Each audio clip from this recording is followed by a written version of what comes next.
I hadn't had any disappointments. I mean, sports is a tool that teaches, and it teaches you bad things. It can also teach you good things. It's how you perceive those things.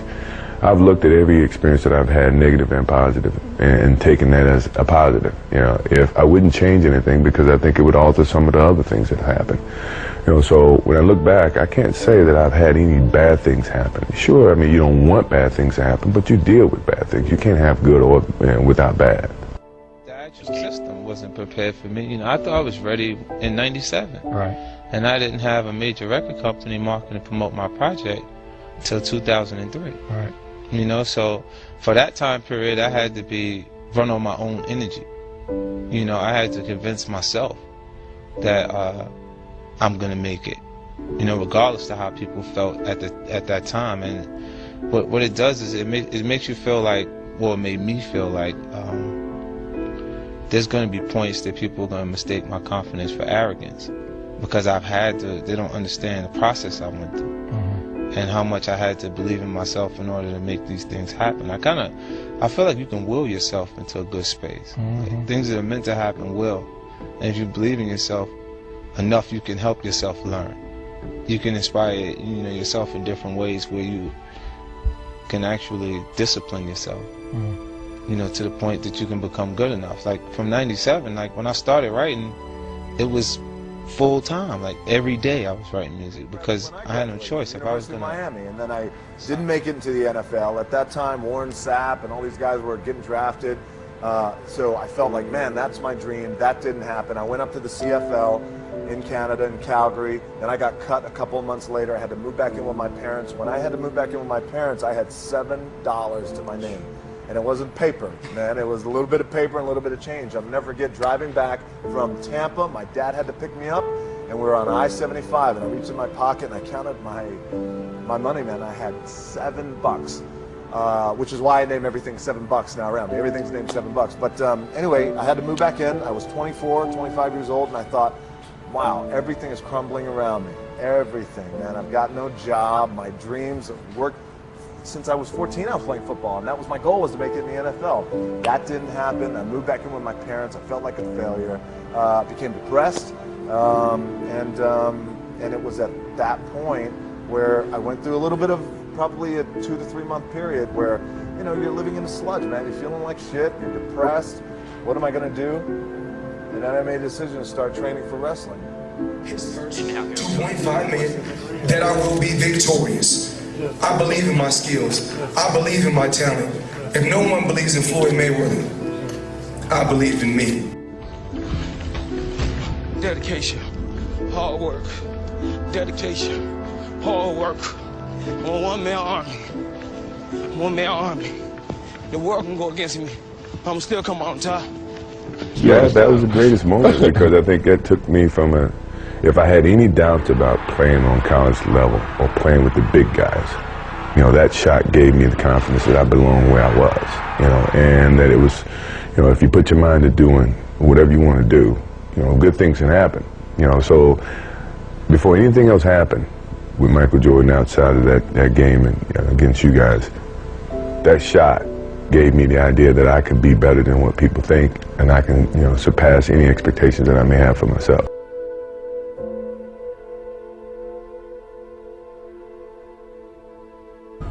Because you truly believed and you knew that you were eventually going to be able to do it. And success in any endeavor is just the result of getting past those little failures. But it's the act of failing that makes you improve. That makes you want to do better. That makes you want more out of yourself. And you can either take the failure as the ending to your endeavor, or you can take it as a beginning road to success. You are always going to have obstacles, and certain doubters in this world that are going to try to steer you in a direction that you're not accustomed to, that are going to chase you away from your game plan. But the only one who can deter you from your goals is you. You can achieve anything you want in this world that you put your mind to. And any examples of having to deal with failures can simply be broken. There are countless triumphant stories of getting to success by going through failure. Lucille Ball, dismissed from drama school for being too quiet and too shy.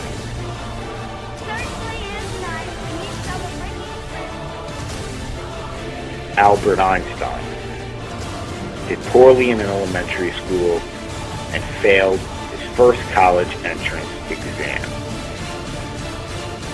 Isaac Newton did poorly in grade school and was considered unpromising. Beethoven, his music teacher, told him that he was a hopeless composer. Jerry Rice never made it to a Division I school to play college football.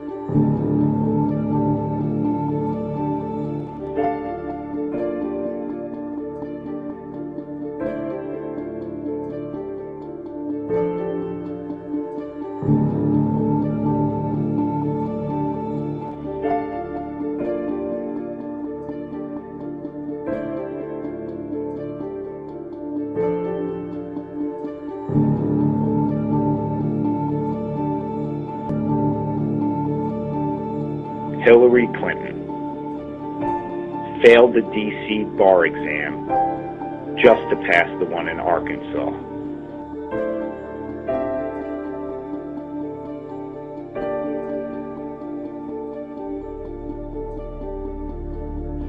Martin Luther King, ostracized by his family for not wanting to pursue a career as a merchant. Because you shall reap what you sow. Yes, sir. How long? How long? How long? Cyndi Lauper extensively damaged her vocal cords and was told she'd never sing again.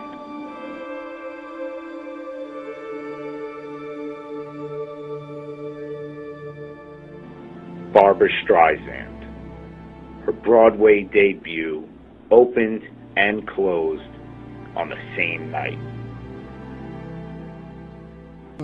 Brock Lesnar had to view my life in the world told by doctors I got a different take on life. he would never fight when you have everything again. taken away from you and you're laying helplessly in your hospital bed, not sure if I'm going to even get back in the octagon, something that I've grown to just love to do, and this is my life. You know, and so to not have, I've always been in control. George Lucas, his first film flopped, prompting every major studio to turn down his next movie, American Graffiti. You killed him. No, I am your father. John Grisham, his first novel, rejected by 16 agents and 12 publishing houses. Many years.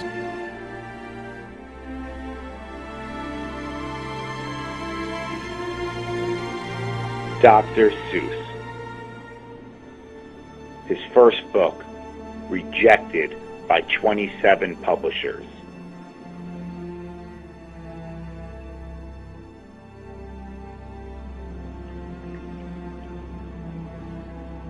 Elvis Presley.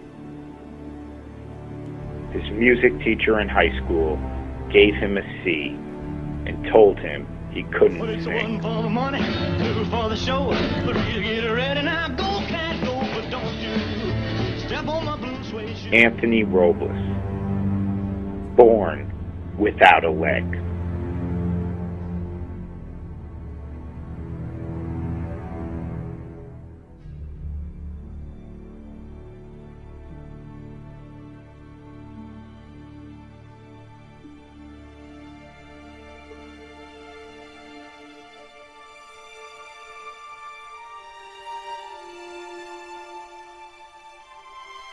Anthony, when you look back on your life, your journey from when you first stepped on the mat to this point right now where you're at, you accomplished your goal, what was the turning point in your life that, got you jump-started to where you are now? Honestly, it was, I think it was my sophomore year. I took sixth in high school state, and a good friend of mine, he was a state champion that year. And, I wanted to be a state champion just like him. A lot of people weren't giving me credit for that. They didn't think I had a shot at it. But I think that was really the turning point. It was like, I want to be like that guy. I want to be the best in the state. And once I won that, it was like, I want to be the best in the nation. And I just went from there. Wrestling, it's been a huge thing in my life. Wrestling's been my life for 9 years now. I don't know what I'm going to do without competition now, but it's been a blessing in my life. It's taught me so much. It really helped me to become a man. And I'll be forever grateful for that. Wrestling's gave me so much. I feel like I'm obligated to, help in whatever way I can. And I'll definitely be around Arizona State wrestling room, just helping out the younger guys as much as I can because, I'm very grateful to them. They're one of the few Division I schools who gave me a shot, and I had some coaches that believed in me. And I want to be able to help them, just to say thank you, and help those kids that, like myself, others wouldn't have given a shot. I want to be able to help those kids rise up out of nothing and achieve their goals. Obstacles are there to signify how bad you want something. Failure is a passageway to success. It's how you respond to failures or obstacles or those stumbles or brick walls that will ultimately determine your results.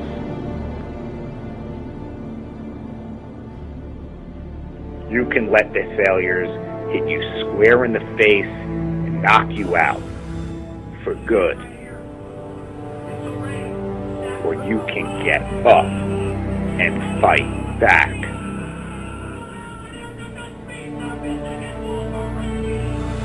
You will always pass failure on the way to success. It's just about never being content with where you are in the present and moving forward with an incessant vigor to want more out of yourself, to want to do better, to have that internal fire to not end up failing. Do you have it in you? I would ever have the chance to stand before you today. So when I returned home, I spoke with Michael and Elijah and I said, that's how you do it, son. You do it like they did it. I wanted to stand in front of my boys and say, do it like your dad, like any proud dad would want to. And at that moment, a voice came over me. And it said, look up, get up, and don't ever give up. You tell everyone or anyone that has ever doubted, thought they did not measure up, or wanted to quit, you tell them to look up, get up, and don't ever give up.